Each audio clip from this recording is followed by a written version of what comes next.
নমস্কার। এখন আমি যে গানটা করব সেই গানটা একটু অন্য মতের, অন্য ধর্মমত। আমার কেন জানি না মনে হয়েছে যারা জাতিতে হিন্দু তাদের জন্য কাজী নজরুল ইসলাম যেভাবে গান লিখে গেছেন, আমি ভাবছি কোনো হিন্দু বাঙালিও অত সুন্দর গান লিখতে পারেনি।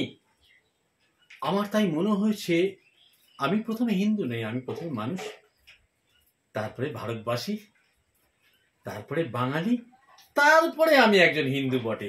এইভাবে আমি বিচার করি। তা আমি এটা নজরুলকে, কাজী নজরুল ইসলামকে কি বলবো, শ্রদ্ধাবশত এই গানটা আমি তার পায়ে নিবেদন করলাম। এবং সমগ্র ইসলাম ধর্মের রমজান মাসে যারা উপবাসী মুখ নিয়ে আমাদের কাছে রয়েছেন চারপাশে, তাদের জন্য এই গান। এটা ঈদ উপলক্ষে গানটা করছি। হ্যাঁ, রমজান মাসের শেষে রোজা খতম হলে দ্বিতীয় চাঁদ উঠল হেসে সবকো ভালোবেসে। রমজান মাসের শেষে এই রোজা খতম হলে দ্বিতীয় চাঁদ উঠল হেসে সবকো ভালোবেসে। রমজান মাসের শেষে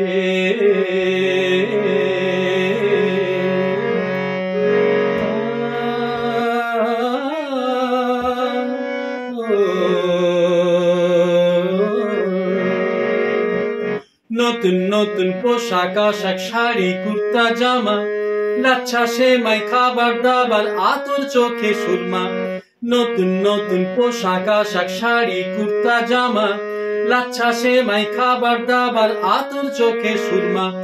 গরিব মানুষ জমিয়ে রাখে দুহাত খুলে করবে খরচ ঈদ উৎসবে এসে। গরিব মানুষ জমিয়ে রাখে দুহাত খুলে করবে খরচ ঈদ উৎসবে এসে।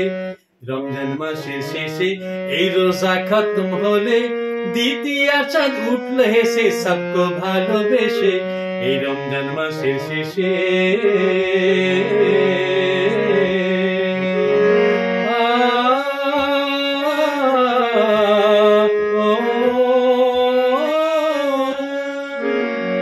গ্রীষ্ম সাধন উপবাসের এক মহিনা, ঈদের দিনের আগে রাতে নিদ আসে না।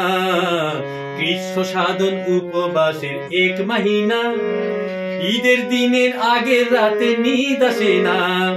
ভোর সবেরে নামাজ সেরে সবকে লিয়ে ঈদ মুবারক হাসি খুশির দেশে। ভোর সবেরে নামাজ সেরে সবকে লিয়ে ঈদ মুবারক হাসি খুশির দেশে। রমজান মাসের শেষে এই রোজা খতম হলে দ্বিতীয় চাঁদ উঠল হেসে সবকো ভালোবেসে। রমজান মাসের শেষে